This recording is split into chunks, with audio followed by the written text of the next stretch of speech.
Oh, good evening, everybody. Welcome to the latest edition of You Get What You Get. I'm Ricky Hampton. I just love looking at that introduction picture. That was a great afternoon. We got to spend together, and we made a commercial out of it, at least an intro. Hey, so we actually got some work done. Good evening, everybody. I hope everybody out there is doing well.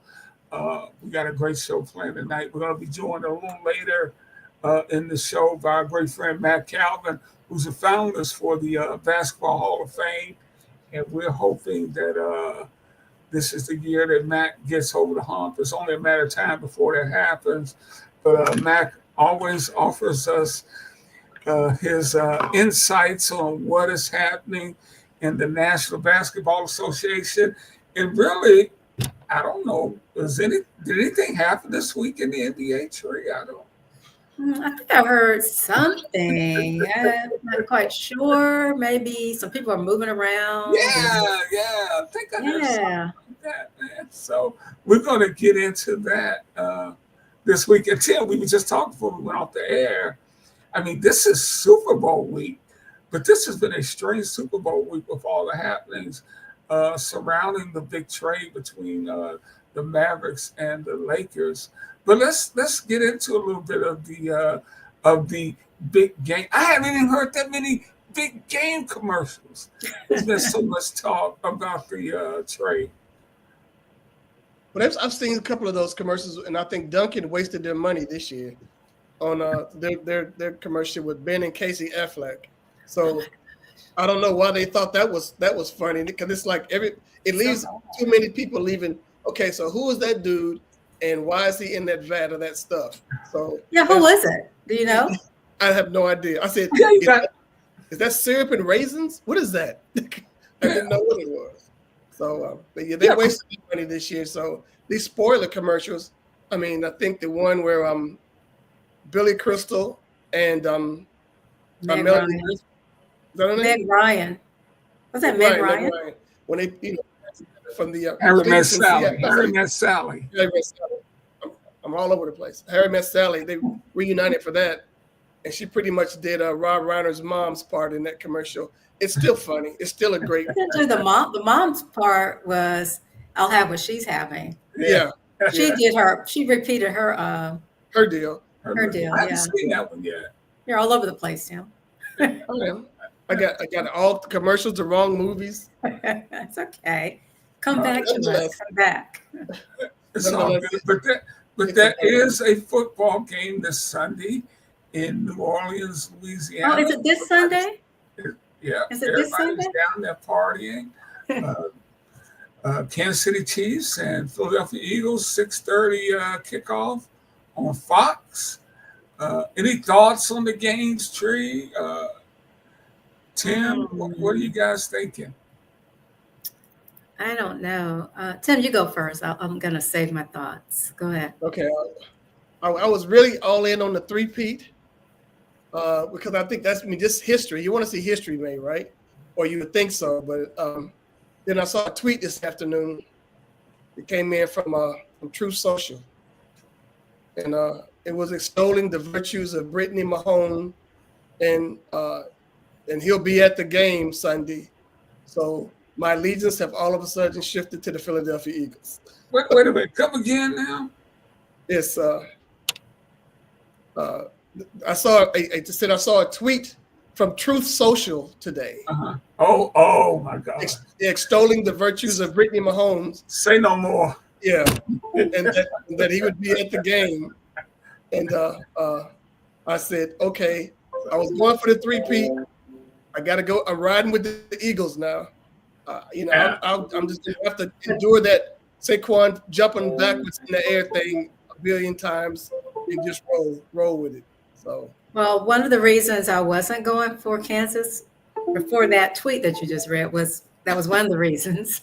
And I didn't care about a three-peat, but because I knew the leanings of how that organization, or at least Mrs. Mahomes, was going. And so I didn't. Hey.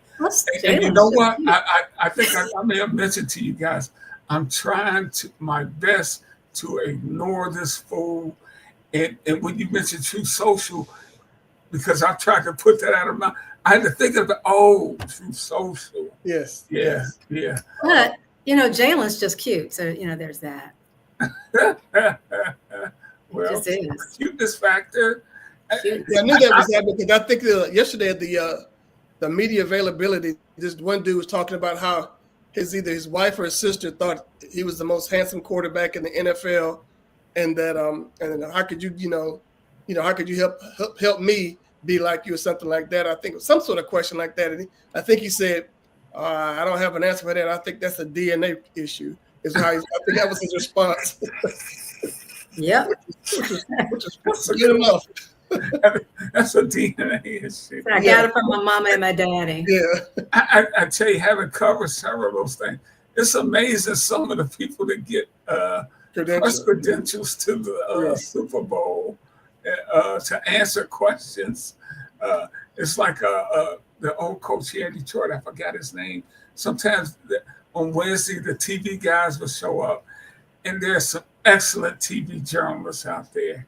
But yeah, some of these cats. However, some of these cats, and the guy came up and he had something stupid, and the coach said, "Okay, can I get a question from the professionals that are here today?"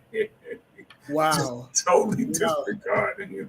Yeah, to a person, I don't consider the TV guys journalists, because I know in every town that I've ever worked in, they just stole stuff from the newspaper. No doubt about that. There's only one dude ever has got my respect. The guy, Mark Berman. He just retired from the Fox station in Houston, Channel 26. Mark Berman had sources. Mark Berman broke news. Mark Berman beat the Houston Chronicle again and again because he had really good sources on stories. Yeah. He was the hardest working dude in Houston. Yeah. I made a mention. Everybody else is just sticking the mic out there. Oh yeah. I made a point of telling Mark that in front of the other three TV talking heads when the Houston Oilers are playing. I was the Jacksonville Jaguars' first game they'd ever played, and they played the Houston Oilers. And I saw Mark, and I knew he was around the other talking heads, and I made a point of saying, "You're the only journalist that works in this town on television." Absolutely. Hey, so are you talking about sports TV or any? Sports TV, yes. Okay.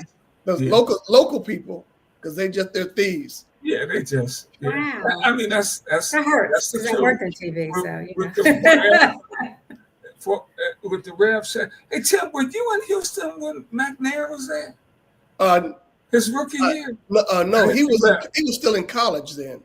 Okay. Yeah, the quarterback when I was in Houston. When I went you got me the credential for the Lions and the Texans, Lions and Oilers preseason game that time, and Bucky Richardson was the quarterback for the Oilers at that time. It wasn't McNair. My goodness, Bucky Richardson. My goodness. Yes. Way back. Well, it was preseason. Way back. Yeah. But this game, it should be a good game. These are two really good football teams, and let's hope it's a well-played game.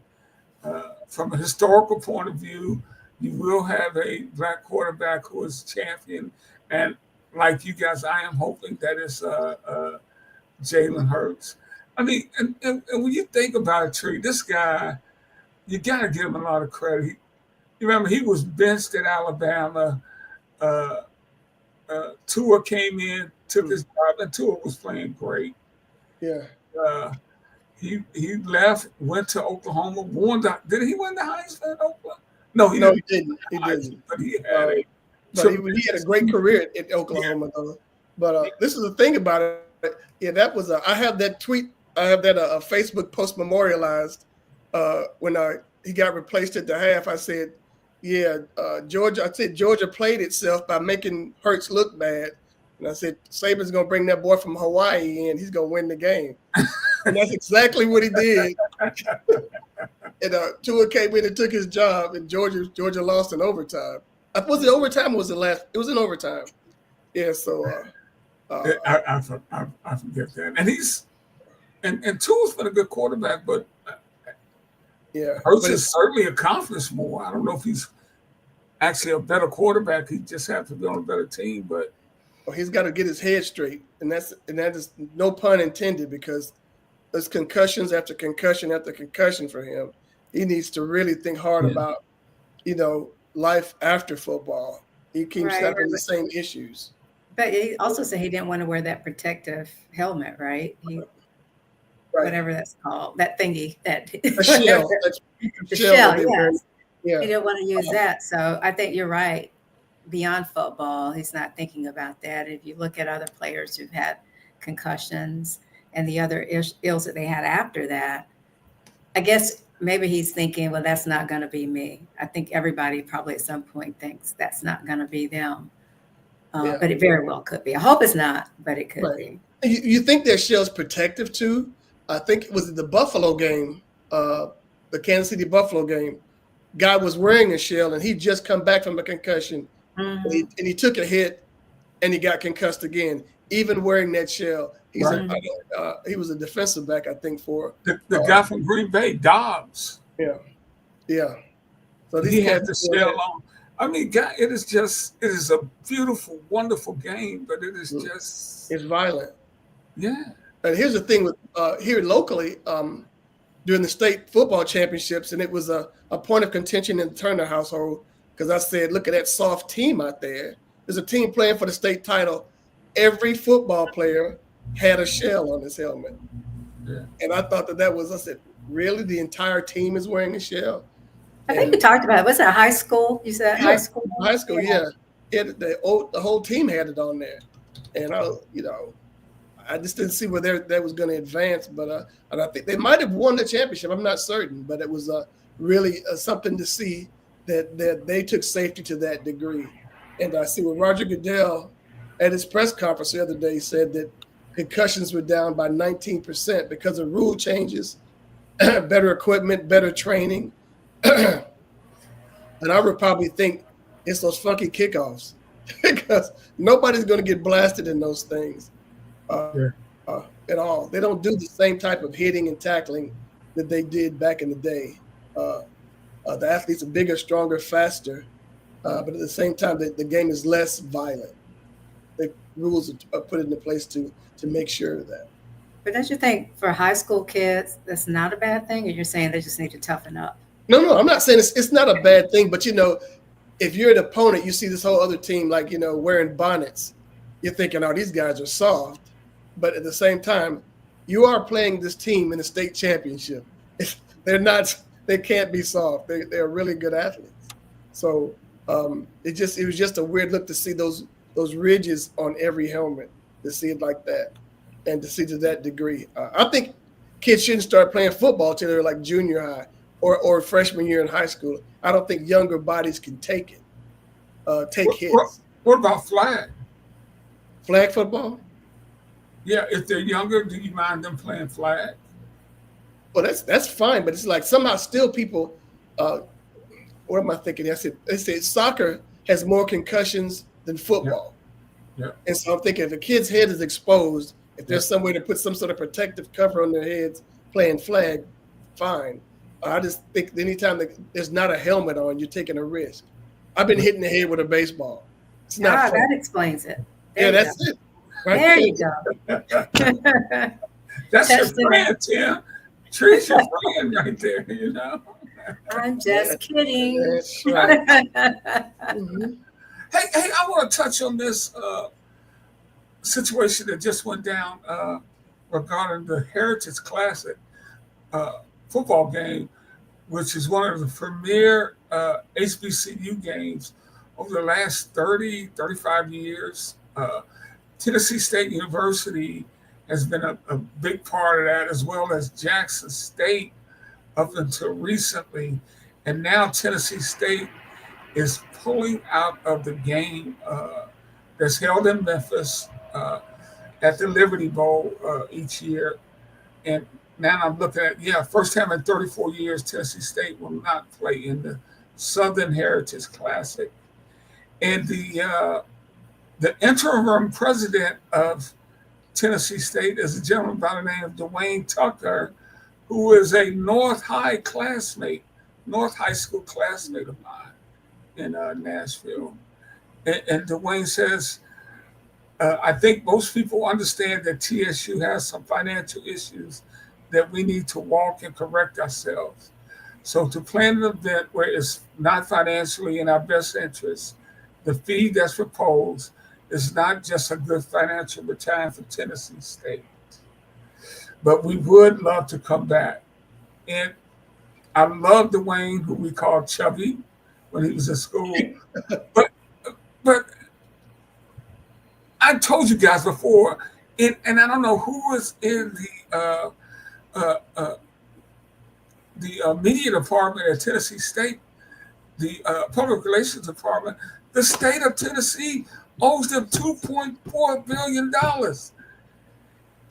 Ricky, want my money? Want my money? Ricky wants my money. Why don't Dwayne say, hey man, until these folks pay us out $2.4 billion, billion? Is that a B? Billion. The state of Tennessee owes them $2.4 billion. And the way this story is being portrayed in the media, it's like TSU is this poor school that can't even afford to drive down to Memphis for a football game. Pay me money, man. Well, I looked at what I thought the payouts were, and I'm thinking, okay, so they're getting $400,000. And I was thinking, and then I think it said it's $400,000 over 5 years. What? What? What? I get that.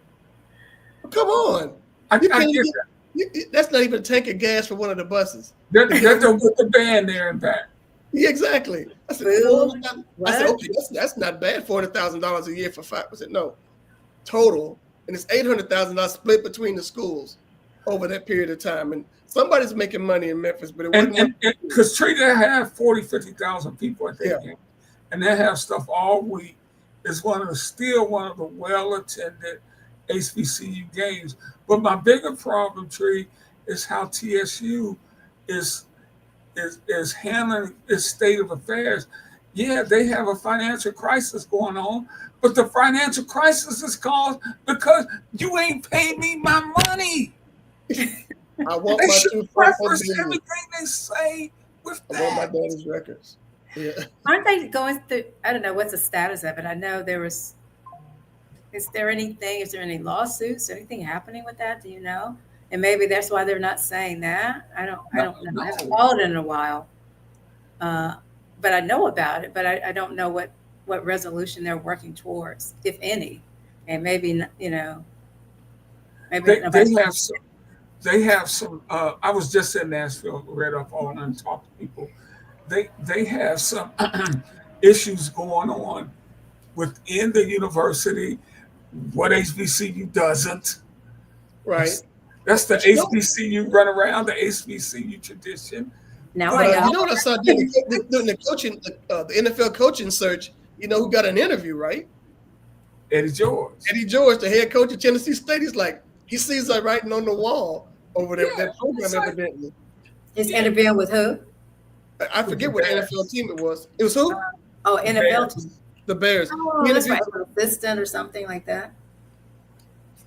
As an assistant, or I think it's an assistant with as the head coach. As a head coach with the Bears. Yeah. Oh. Yeah. I think it's one of those Rooney Rule type. Yeah, that was a token. They got to hire. They got to they would have brought the guy in there who delivered their FedEx package. If for an interview, that's essentially what that was. To satisfy the requirement. That Rooney Rule stuff is crazy. Hey, dude, you got an extra 20 minutes here, man. Yeah.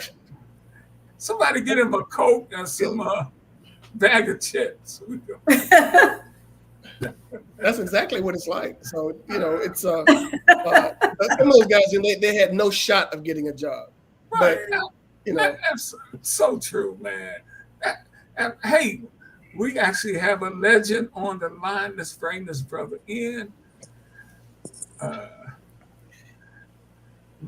he is. Welcome, everybody. Matt, can you hear us? Can you hear me? Yes, sir. Good to see everyone. Let me tell our viewers out there we are joined by Basketball Hall of Fame finalist Matt Calvin, uh, one of the great players of the ABA on their all-time team, NBA All-Star, former coach in the NBA, one of the most knowledgeable basketball people we know. And Matt, even though it's Super Bowl week, man, we thought we'd bring you in just to see what was going on, if anything was new in the NBA. Well, thank you for having me on. But I can see one thing: you've added beauty to your telecast, and Miss Tree. Well, thank you, Matt. I was smiling till you said Miss Tree. Yeah. Oh, Hey, good to see you. Hey, Tim, how are you, man? Look like you've grown Great. some hair since the last time I saw you. It's just my night. Thank you, Mac.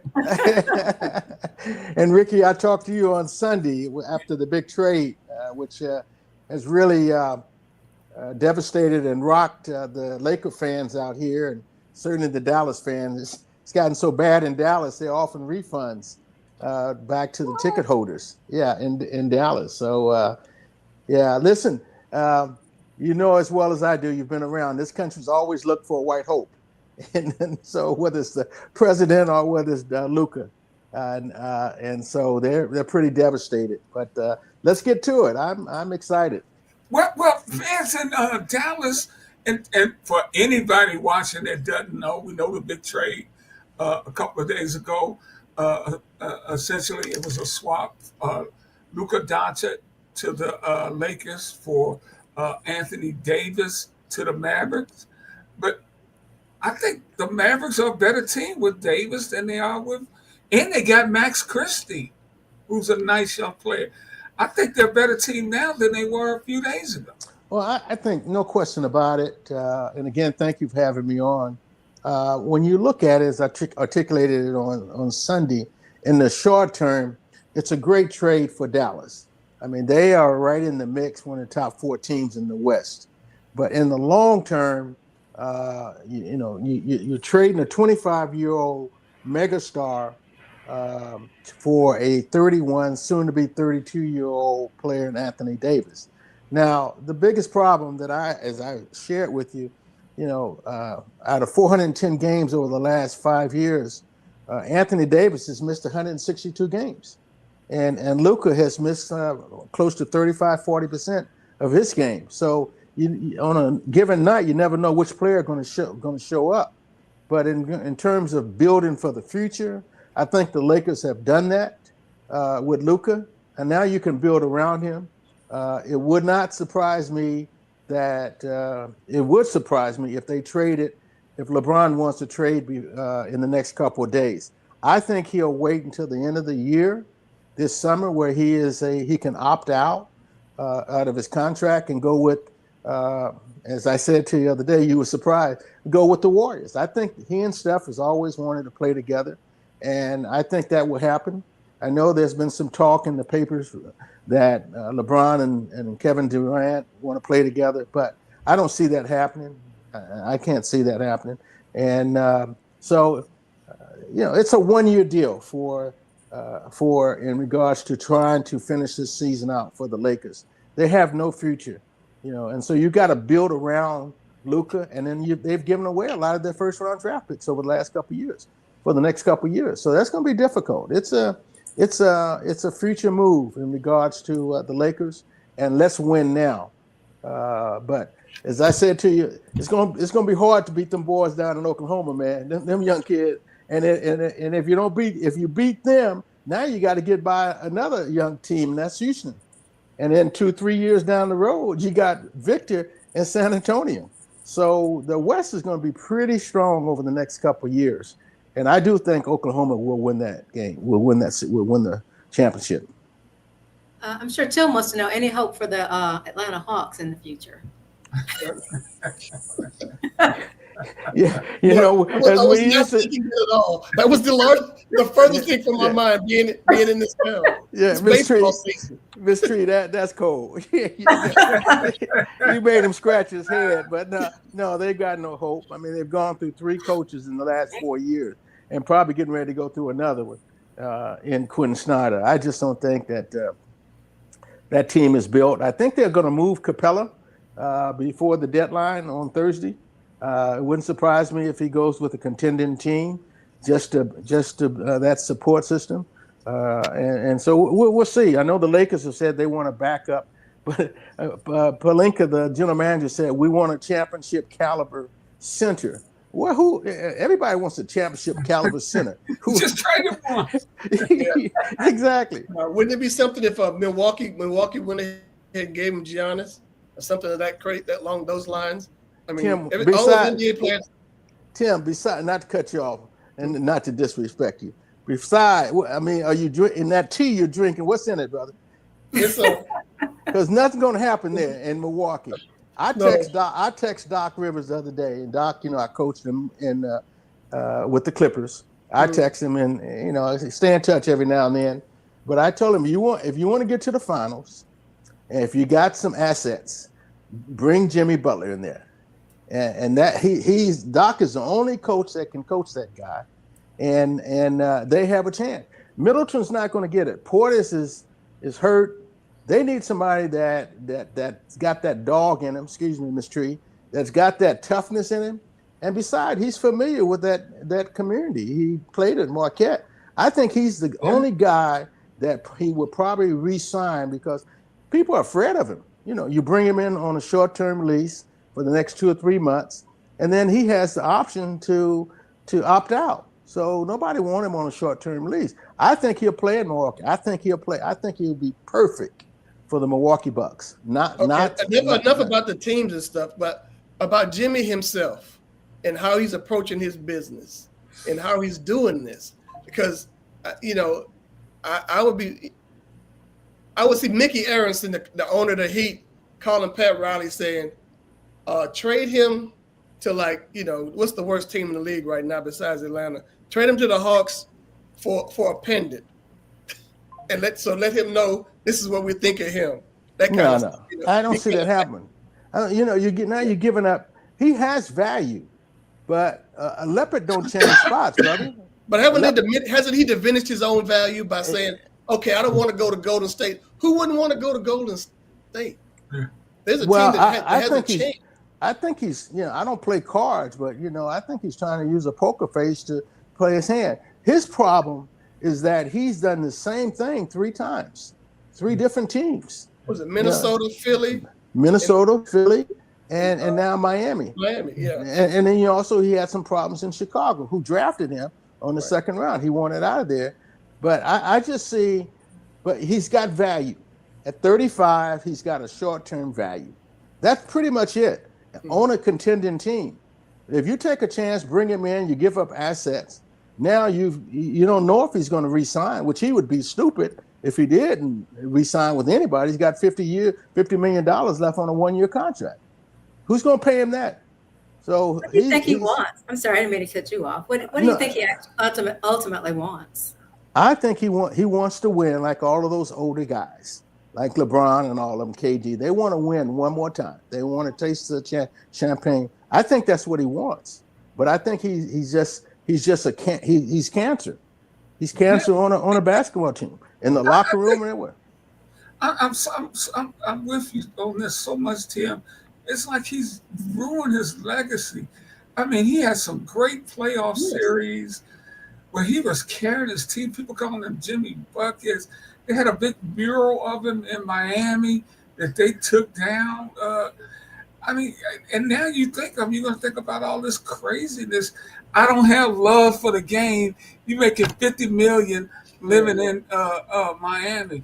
And Matt, to me, I think most of these guys in the NBA are professional guys who go about their business and not only that, understand how fortunate they are and do good works in their community.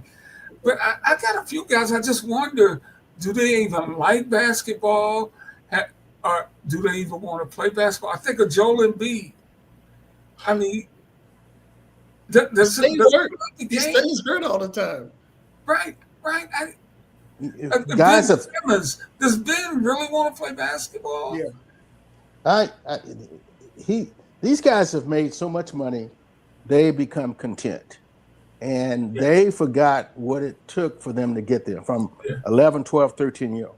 I think they've become so enamored by the fame, the glory, and they think they're bigger than the game. I mean, they don't understand and really don't care of the shoulders that they stand on. Yeah. And that where they are today is because of us old school guys who, couldn't eat in the hotels. I'm talking about the Hiltons and the Marriott. And we had to, we didn't have a bus. We had to rent cars to, 3 or 4, 6, 7, 6, 8 guys in a car together. There's just so many things that they've lost perspective on. Now the old guy like LeBron does, but I just think they're making so much money that they've really forgotten where they, what the game's all about. Well, Mike, I want to roll back to the Luka, and everybody's now saying there has to be a backstory.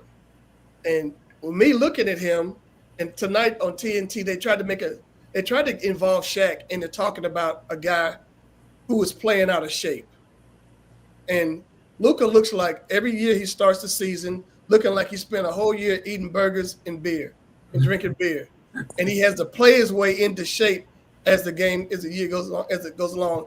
And Shaq said that's perfectly fine because he said, I had other obligations in the summer, family, kids, businesses and stuff. I didn't work out in the summer. And he said, but Luka, for somebody who's overweight and hurt, been in the league 5 years, 5 years, first team All-NBA. So how can so there has to be more to it. I think he's like Zion Williamson. He's too big. That's another. That's why people going to eat their way or drink their way out of the league, but they're thinking. Tim, you just said it. That's his problem. He loves the beer. They thought about him getting married last summer and having a child would slow him down. Again, leopard don't change spots. But until you dedicate yourself to the game, like there are some real dedicated. LeBron, for an example, is a 40-year-old, well-dedicated guy. LeBron probably got $600 million in the bank. He's probably I was telling some reporter today, he's probably one of the smartest players that I have seen in the last 30, 40 years. And I'm talking about off the court smarts. And he doesn't get himself in any trouble, but he's just solid. But when and going back to Embiid, you got to remember, Embiid came in the league. He had to sit out his first year because he had knee problems, right? And he's had nothing but health problems throughout the year. I just think that these guys have not dedicated themselves and getting a good trainer, getting on a good diet, and really recognize the fact that they can play as long as they want, as long as they stay healthy. These guys have forgotten where they come from, and they're not doing what they need to do to take care of themselves. You think Luka had a problem in Dallas? You coming to LA with all the glitter and glamour and Hollywood stars and all that? The argument was that, I'm sorry. Go ahead, Tim. Go ahead. So the argument was that he's going to see LeBron, who takes care of his body, right? And those habits will rub off on him, on Luka. No. Not necessarily. Exactly, Mr. Absolutely. Mr. You know me. I work out, I run, but people around me aren't running. Call it out, Ms. Tree. I don't want to get you in trouble because I know you celebrated a lot of years of wedding. You talking about your husband? No, I'm talking about family members. Oh, okay. My husband runs, but good. Yeah. But nobody's running marathons with me. It's like, if you want to do that, you want to work out, you're going to do it because you want to. Absolutely. You're not going to necessarily do it because somebody else did it. Absolutely. But I think LeBron does that. Man, the guy loves playing. And if you love playing, you're going to do whatever it takes to keep you. Going back to what I'm saying, I see Zion. I really think Zion just likes to dunk the basketball. No, Zion needs to stay out of them strip clubs. That's what he needs to do. and then you're playing in a city like New Orleans with good food and the I used to live in New Orleans. Call it. Hey, look, I'm still close to the scene. Let's just call it the way it is. Wait. Who's still going to the strip clubs? Zion. Isn't one of his ladies is a stripper? Yes, he's dating. Absolutely. He's dating 30. He and Anthony Edwards. Anthony Edwards got a 35-year-old girlfriend, just had a baby. He's just 23, 24? I mean, I'm not saying that an older woman can't support and help him, but please. And then you got Zion. Yeah, who's just turned 24, and he, by the way, he looks a lot older now than 24. He does. He really does. But What they need it's to a start doing limelight. is smearing around the rim of those goals in New Orleans some of that Popeyes. Yeah, I think that would be helpful. yeah. Well, anyway, he's not going to last long, man. He's not going to be in this long. What's that kid from Ohio State that came in the league that was hurt all the time? The big center, the draft pick by Port. Yeah, he only lasted. Greg Oden? Yeah, Greg Oden. Greg Oden. Yeah. He came in the league hurt. He only played 4 years. You know, so it's time out. He looked like he was like 47, number one, when he came into the league. He looked like he had several grandchildren. But you know, some people get hurt. I mean, Sam Bowie, he desperately wanted to play. His knees were bad. But that's somebody who wanted to play. But isn't that amazing as I think about it? And I got a little history, a little time behind me. That at one point Portland drafted all those centers that couldn't play long, from Bill Walden to Oden to Bowie. Dang. Everybody give up. No two Portland do not draft centers. I'll tell you what, they could have saved themselves that had somebody said, yeah, we want to go with the kid from North Carolina. No. We want Sam Bowie. Yeah. We don't want Michael Jordan. We want Sam Bowie. Yeah, I try to have to watch. I'm so honest. I have to watch myself, Ricky, because when I was on your show on Sunday, I kind of shared with you a little bit. I said that the NBA is like a plantation. It's like a slave plantation. You can kind of get the best slaves. And it's interesting, and I've said this for a long time. I mean, these owners are making so much money, they don't care. They want to win. A couple of them want to win. But it's interesting if you saw what Dennis Schroeder said today. Yes. It was really, so most players want to be quiet, and I mean, what's going to happen to me? And other than they just don't give me the votes to get in the Hall of Fame. But I'm old. I got more time behind me than ahead. But that's where this game, that's what sports is. And you got to really be honest and look at it, So if players can take it personal, it's a business. It is a business, And AD is crying because they didn't let him know. Well, someone should have shared that with me, because his number one guy is LeBron's number one guy he grew up with, and number one agent, and Paul. He should have known. They've been talking for 2 or 3 weeks. I mean, Paul was at dinner with LeBron when he found out. I mean, if this dude is at dinner across the table from your dinner, you should want to give your boy a heads up. No. Whatchamacallit was playing, wasn't he? He was playing. LeBron was playing. No. I'm saying after the game. Paul was at dinner with him in New York with his family. And but hadn't the trade been consummated? Well, he found out because he said everybody in the restaurant that looked over at him, they were looking at their phones, and they started looking, and they looked over at LeBron, and he's like, what's going on? I find that hard to believe. Me too. I really do. But you know what? It's so funny. They played the Knicks that night, and after the game, I actually watched that game, and they were interviewing, and he said we played great defense, and it was great. We didn't have AD. He's our guy. And when we get him back, if we can play the way we played with AD being back in a couple of days, made me think, damn, he had no clue what was going on. But what I want to ask you, Matt, was on the floor, you got 2 guys now. Let's look at LA on the floor in the actual game. They don't have a center, so they need to go get somebody. But how do these 2 ball-dominant guys play together? If you're coaching them, what are you gonna? Well, listen, you've got, and you're absolutely correct. How will they exist?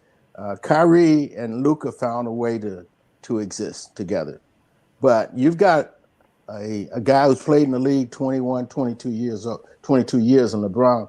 He is not going to defer to Luka. Trust me. I know I wouldn't.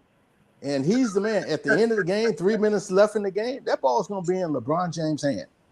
And Luka probably need to spot up, because that ball is going to LeBron every time. Now, again, we're talking about a short-term situation. The Lakers are where? fifth, sixth right now, Yeah, and 26, just barely 1 or 2 games. 26 and 7, 18. Yeah. So when this kid gets back, there's a period of adjustment there. I think the Lakers won 5 or 6 in a row now. They play the Clippers tonight. I think they'll get blown out. I think the Clippers will blow them out because Luka's not going to play, and the Clippers have got everybody aboard. But I just think it's going to take some time. And I mean, if you lose 1, 2, 3 games out of 5, you're in trouble. You're down at the 9-10 spot. You're going to see later this month on, I think it's February 28th or the 29th, the most watched game of the season in the NBA when the Lakers and Mavs play. Luka's running, and I think they said he should be back by then. And AD has been out. And I think they said he's going to be playing by Saturday. So man, ain't my worst English, man. Ain't nothing wrong with AD. That's a problem with these guys today, man. They fall out of bed, they take 5 days off. Kawhi Leonard, Paul George. I mean, it's crazy. I mean, they turn an ankle, they're out for 2 or 3 weeks. I mean, it's just really amazing. It amazes me. And you talk about that love for the game. But I think the team that's going to really take another level. I saw earlier the score. It was a close game between Dallas and 76ers going into like 2 or 3 minutes left in the game. But I see Dallas. Dallas going to be in the mix. They'll be in one of the top 5 or 6 teams in the Western Conference. I heard you mentioned to Ricky before that the rumor is that I think on Inside the NBA they said that Dallas is going to try to pursue Kevin Durant. So you have 3 people there with who need to have the ball. Tim, you have to understand the collective bargaining rules and how it's laid out. You have to match dollar for dollar. Which is what they were saying. They have the money now because Luka's not around. I don't see here's from a GM perspective. You can't give up long-term assets for a short-term situation. And they can make this same move in the offseason. I mean, unless I don't see it happening. I mean, if they can pull it now, I see Golden State has the assets to do it. Mm-hmm. They can get rid of Wiggins and throw some other players in there to match it. I think if KD's going to go anywhere, he'll go back to where he's won 2 championships. Right. And he can be the man. He can behind stuff because Steph, man, he's got a lot of pressure. He's slowing down. Right. I mean, his last 4 or 5 ball games, he's averaging less than 20 points a game. So I see him going there, KD, or I see LeBron going there. Hey man, you just talking about LeBron down the stretch. He gonna have the ball in his hand. You were an all-star player, all-time team in the ABA down the stretch. Did you have Did you have certain teammates you weren't gonna throw the ball to? Absolutely.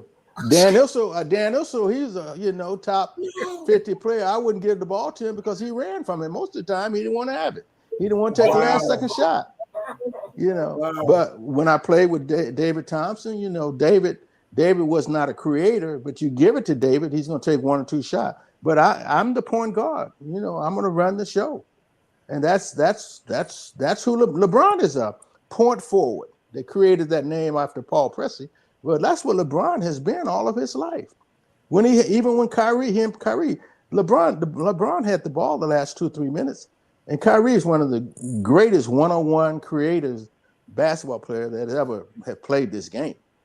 But it was LeBron having the ball. But no, I had the smarts. I knew what to do. I'm going to create, drive, push the ball, whatever we need to do. I'm going to give it to somebody that I know go make it, and then go to the free throw line and make a free throw. Did you get calls? I'm sorry? Did you get calls when you played? Did you get calls? Tim, I averaged 8 free throws a game at 6 feet tall. Yeah. Because you were going down. And again, the 1 year I averaged 27, almost 20. I shot almost 11 free throws. My career free throw shooting was, you can look it up. Your sports writer is 86.8. Well, see, the reason I asked that because you're talking about the point forward, LeBron. LeBron runs over people when he gets, once he gets a head of steam and just bulldozers folks. and they get, it's an offensive foul, but he always gets that and one. And that's what I want to know. Did that happen for you? That you can just run over people indiscriminately and get the calls? I learned that from playing in the playground, man.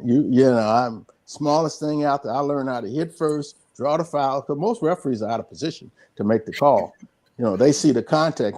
That's pretty much, who used to do that. Chris Paul used to do that very well. I mean, he's just a jump shooter today, but Chris Paul used to do that a great deal. But most of the time, they're going to give it to the veteran player, those referees. You got to know how to really draw fouls. And KD doesn't do it as much anymore because he's a perimeter shooter. But, and the other thing about Luka, man, those referees can't stand that guy. He's always chirping. Every time he misses a shot, he's looking back at the referee screaming at him. Exactly. But you mentioned that our friend of the show, and your friend too, I think you coached him, Matt, our friend Paul Mokeski. Paul has this picture of him in perfect position taking a charge against Dr. J, but Dr. J went to the free throw line. I mean, Doc runs over this guy, and they call Paul for blocking. He's like, hey. I coached got up because that's what it was. I coached Paul in Milwaukee. I used to call him Flipper because he had them little. He's 7 feet, was a size 9, and has little arms. he and Larry Christovi, I coached both of them. Yeah, I call him Flipper because they couldn't block shot. They had these little old Flipper arms. And what's 7 foot? He probably watching your show and laughing. He was size 9, maybe 10. But most big guys wear 14, 15, 17. I used to tease him all the time. But good guy. I guess he still has his show going on, right? Yeah, we're still doing a show. He said, hey, I said, Mo, but that's a charge. He said, that's Julius Erving. I'm Paul Mokeski. He's going to the line. I mean, that's just the way that was. But Paul, I'm sorry, Matt, I don't know if you guys have heard the tree. I think a lot of people are displeased with the state of the National Basketball Association. Now, I've seen a couple of stories where everybody's shooting 40, 53s a game. The TV ratings are still good, but a lot of people, I'm actually watching a little bit more because my Pistons are doing better this year. Just kind of wait for the playoffs because the game has become kind of mundane. Do you agree with that?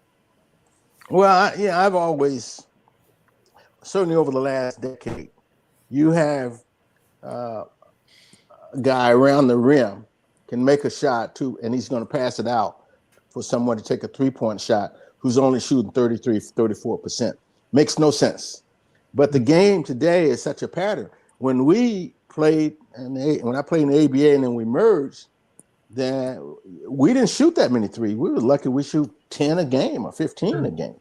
But now it's so predicated on drive and kick. I mean, if you watch these guys, they're all in certain spots. If a guy drives to his right, there's someone on the opposite side in the corner because they know they're going to throw the ball there. Or if you penetrate in the middle, there's some players out on the wing. So it's predicated around spots, and it doesn't matter who's the shooter.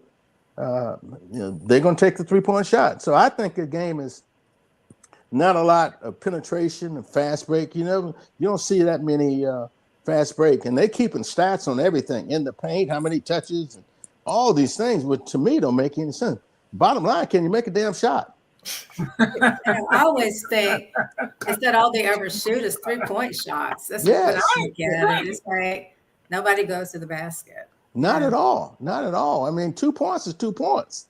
Yeah. And I think that's why the slam dunk competition has been garbage the last couple of years because nobody's ever getting that close to the rim. They don't do anything at all.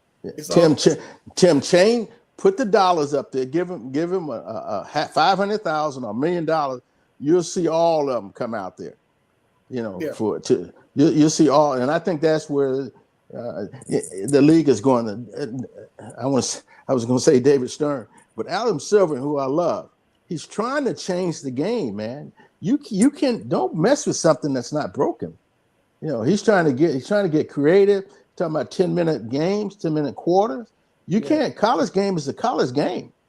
leave the pro game alone, because you can't tweak the game.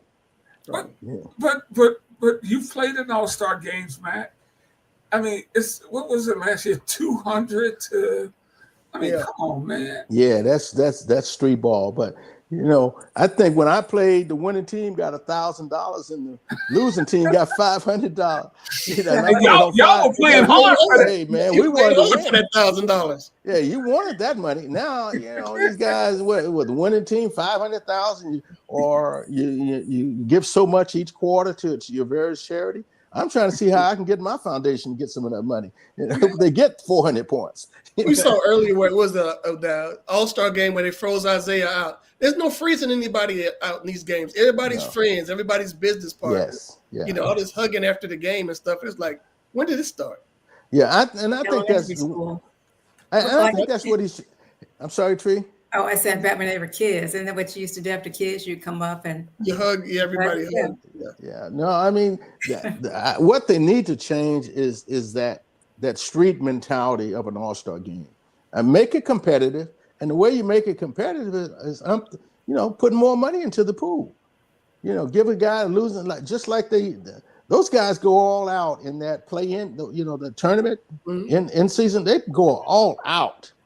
To get that $1 million per player or something. You take on young kids down at the end of the bench, they're only making $1.5 million, $2 million, and then they can pick up $1 million just for 4 games. Yeah, I think the most important thing now, he's trying to tweak it where he's got different players selecting the different team. Keep it East-West, man. That's where it's been. That's where it is in football, and football's been around longer than basketball. Keep it that way. Same with baseball. Keep it that way. Have some pride in the East team, West team, and I like the format in terms of the fans involved versus before. Not to cut you off, not to embarrass you, Tim, but the media was a little prejudiced on certain players. They didn't like a certain player. They didn't give him an interview. You're not going to vote that guy in. We've talked about that before. I think about that a lot. Just like with the Baseball Hall of Fame recently, where Ichiro was 1 vote off of being a unanimous pick. Granted, I think the first unanimous pick should have been Hank Aaron, but you got people back in the day who didn't care for Hank. Yeah, but Hank wasn't well-liked, wasn't he? I mean, you've been around. Was Hank Aaron very well? He was universally liked, but not with the media, because you had these good old boys, who didn't like Hank. But there's nowhere in the world Mariano Rivera should have been the first unanimous choice in the Hall of Fame. Right. They were just, but he played in New York, so there you go. there you go. How's Willie Mays not a first ballot Hall of Fame? Who's that? Willie Mays, why was he not unanimous? Yeah. Who's that, Ricky? Willie Mays. How was Willie not a unanimous Hall of Fame? Well, Tim just said you got the good old boy, but you got a lot of folks that during that era that's still around. That maybe he didn't give him an interview. Maybe he wasn't kind to him. I mean, reporters, I always got along with reporters. I always did. I mean, I was friendly, but you got some of these guys today, they're nasty toward reporters. It really is. But let me change subject. Who you like for the Super Bowl, Ms. Tree? Eagles. Okay. Eagles flying. Well, you keep your money in your pocket, in your purse, okay? Not a super fit. Well, there are 2 reasons. One, I like to see somebody else win. And then, as I said before you joined, Jalen is just cute. So that's very superficial. But really, I'm just tired of Kansas City winning. And I know everybody's talking about the 3-peat for history. I don't care about that. So I just want to see somebody else win. Yeah, I'm all for that. But I've been a Kansas City fan for a long time, and I like to see them win. It would be nice to have a black quarterback win, which it's going to happen this year. But it'd be nice to have a black quarterback win who's got a black wife on stage and black kids on stage. Anyway, all right, I'm gonna get in trouble, Ricky. Mac, you've never won to hide your feelings, brother.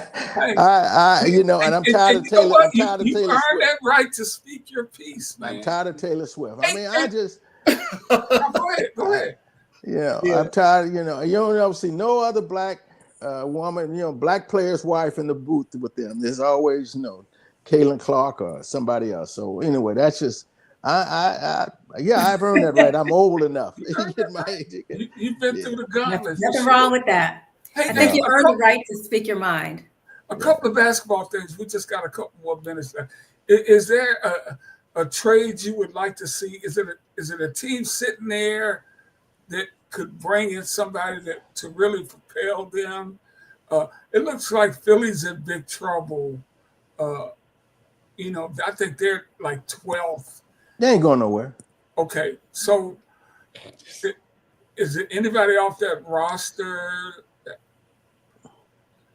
Well, they just traded Caleb Martin. I thought that was that's right. That happened tonight. Yeah, I think that was a stupid trade. That kid Grimes is only 24 and Martin's 29, 30. I think that's a stupid trade, in my opinion. I think Grimes is really coming on. I think that's a contractual issue.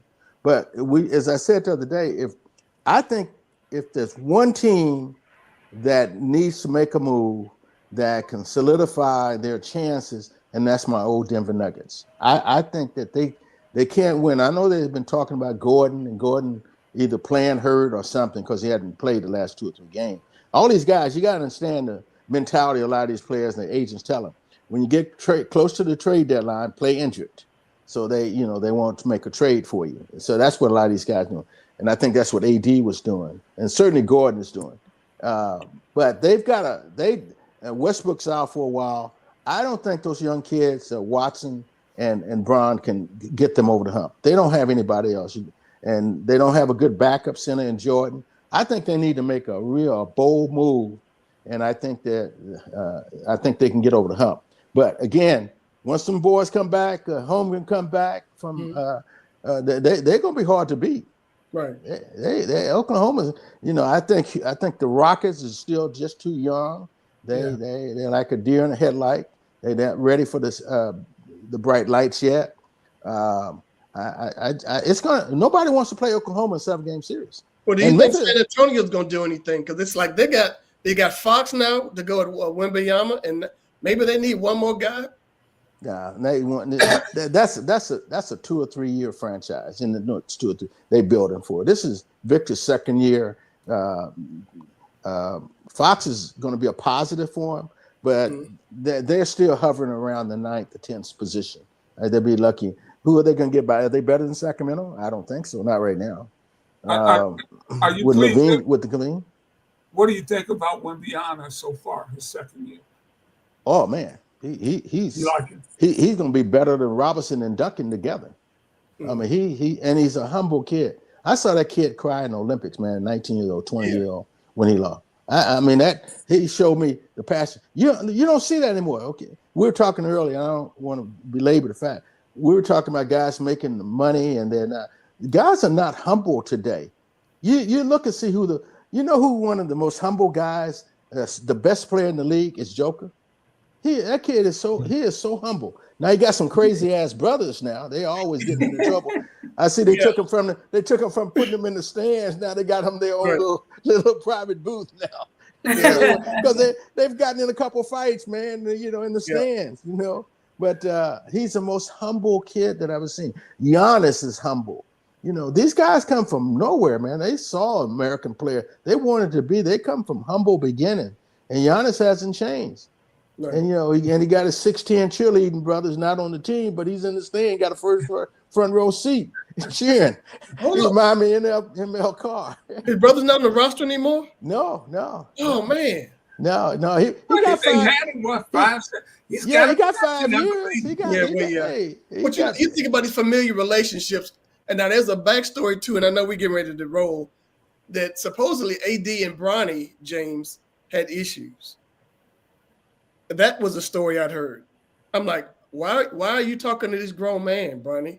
Granted, he's a grown man, but what's that about? So I find it hard to believe that's a rumor. Bronny, I mean, the kid shouldn't be there, first of all. His ass needs to stay in the G League. He's not good enough. He really isn't. But if that was my son, I'd try to get him on the roster too. I don't think all of us would, you know. Yeah. And so he didn't sign a 1 or 2 year contract. He signed a 3-year contract. So all you need to do is have 3 years to qualify for an NBA pension when you're 45. So his dad did the good service for him. But that's hard to. The problem, I have a real serious problem with JJ Redick. I think, you know, from a lot of players former players, and I know they play with him. Absolutely. Yeah, he you know, he's never got along with black players, and then right now his ego has no respect for reporters, and it may be difficult to play for Luka to play for him, because Luka the behind the scene, I think Luka was a handful for the whole franchise. Yeah. The whole franchise. And I think JJ Redick said that was it Jerry West couldn't play in the league today or whatever. He did say that. Yeah. I mean, this man who was on his uniform his entire career. He's a local. Could not play in the league. Yeah. No. I tell you what, Jerry West was a better player than you, JJ Redick. Jerry West was my mentor all the way. I called him on May 28th, which is his birthday. And he didn't answer the phone, and found out later he had been in the hospital and he died on June the 10th. But he was one of I'm talking about genuine caring person. There's a lot of us, I don't want to say me, but a lot of these old farts, they don't care about the young generation. They don't really talk to the players. They talk down on this new generation. I like these young kids. They bring a lot. They're different. You know, they're different than us, but you got to remember, we were rebels as well. We had these big old nachos like Miss Tree, you know, and we were different. And that was why that in the early 80s that David Stern said that one of the things, they didn't want the merger because they didn't want many black players coming in. We had, you know, close to over 150 players coming to the league in the merger. To go through? No, Stern did not. And what he felt, what came about. They never had a drug problem until the 80s when crack cocaine, where we had Michael Ray Richardson and Tarpley and Larry Drew and from Atlanta Hawks. All those guys brought those drugs. It became a drug problem. That's when they started testing, because most of those players was coming from the ABA. A lot of the players coming from ABA. University of Michigan, tremendous player. And the other guy you're talking about from University of Michigan that played with Flint, Michigan, was the guy I played with my last couple of years. Is the shooter. God, Terry Furlow. Terry Furlow, absolutely. Terry Furlow. Oh, man, that hurt me when I heard about his car. He could fill it up, man. Yeah, I tell you, the Hawks, and he was one of my favorite players. The Hawks at that time used to practice in Morehouse, and he was always somebody that was really a really good guy to me. He and Dan Roundfeld were two guys who were really good dudes. Terry Furlow. Last year, it was before my last year, I signed with Utah, and we stayed at the hotel. And he would wake me, he'd knock on my door 2 or 3 o'clock in the morning, and he said, "Oh man, I need $300-400." I had no idea. I was oblivious. He was buying cocaine, or he needed more. And then he was driving home that after the season was over, going 130 miles an hour in his Mercedes, and it broke my heart, man. Obviously they barely could find his body, but what a great player! What a great player! I wrote some columns back in the day, urging Michigan State to retire his uniform. That was a big push for them, because he was a great player there, and they were hesitant to do so because of how he passed away. But that had nothing to do with what kind of player he was. Right. No. For Michigan State. Ricky, just 30 seconds. On that note, like I said, that was almost my last year playing. Tom Nisaki brought me in. And then my wife and daughter was living in Denver.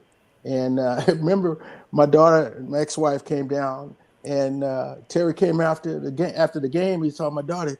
He said, I'm Uncle Ferdy. That's what they call him. He said, Uncle Ferdy. My daughter asked me, and she was about 8, 9 at the time. She said, "Daddy, I didn't know I had an uncle named Ferdy." But he was so well liked. He hugged my daughter. I'm your uncle. He wasn't no bit more than my uncle. I said, yeah, I didn't know, Daddy, I had an uncle named Ferdy. Hey, Matt, quickly before we go, we hadn't had you on in a while. What's the latest with your ABA project, and how many? Do you have a count on how many guys are still here? I know we're losing guys, all over and all walks of life every day now. And I know you helped a lot of people get money. Right. Well, two things. Keep them in your prayers. Probably over the next 3 or 4 days, I'm going to know if I'm getting into this year's Naismith Basketball Hall of Fame. I'm a finalist. I'm on the ballot, and so next Friday they'll announce at the All-Star game, but they'll call the guys or the people, individual men and women, who will be. So I got a lot of push. I can't name. Well, from Nancy Lieben to Rick Berry to Bobby Jones to Del Harris to Artis Gilmore to David Thompson. All those guys are really have sent letters, and Joe Bavetta, Dick Bavetta. So that would be a great honor. And so what I've done, I had the class action suit in 2014 when we won, and over 100 players got the class action suitors, Matt Calvin versus the NBA. So we won.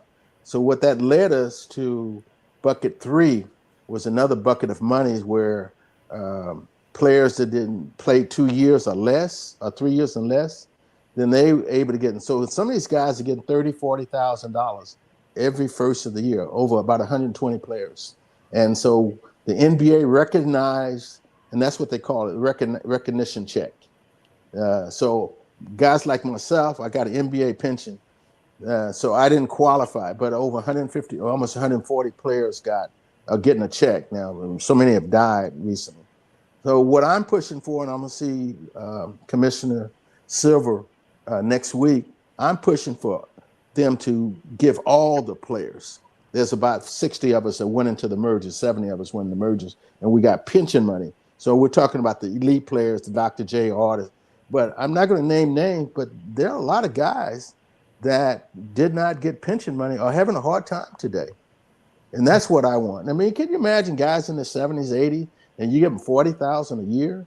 That can be such a blessing for them. So that's what my legacy is, what I'm pushing for. And I'll see Commissioner and Mark Tatum next week for about 10 minutes, and I'm going to continue to push for it. And because I love Dr. J, I love Gervin, and some of these guys.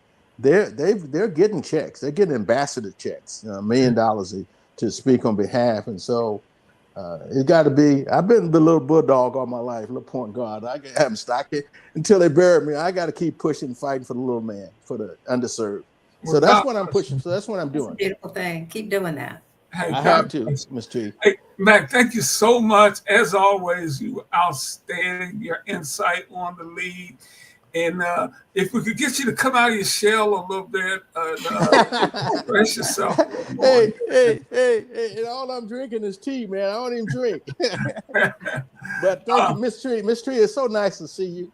I follow you. I'm not social media, but I see your picture all the time and your LinkedIn. Oh, okay. Well, thank you, sir. Yeah, Good so I'm glad you got out of the witness protection program. And Tim, good to see you, man. Yes, sir. Well, Matt, thank you. Where you still in Milwaukee? Oh no, I'm in Atlanta. And one hot second, you mentioned Tom Nasaki. His kid, Tom Nasaki Jr., is an assistant general manager at the airport here in Atlanta, and over in our area in infrastructure. So it's a small world. When he said who his name was, I said, "Are you?" Do you know him? Do you know him? Yeah, I know him. Tell him I said hello. His dad, brought me out of retirement, and gave me another year. But his dad could coach. His dad was amazing. I used to. This is a funny story, real quickly. I used to see him. When I was in Utah, we'd come out going to the airport, and the wind was blowing. I always used to say, "Well, why you always have your hand on your head, man?" He said, "I'm trying to keep my wig from flying off." Hey, you don't need me on, man. I can tell you so many stories, man. Mac, hey, good luck on the Hall of Fame. Thank you. When you go in, and it's going to happen, we'll get you back on and we'll celebrate that. For Tim Turner, Tree McDougal, the great Matt Campbell. I'm Rick Hampton. Good night, everybody. All right, Thank be you, kind, Ricky. Good everybody. night. Good Be night. safe, everyone. Bye.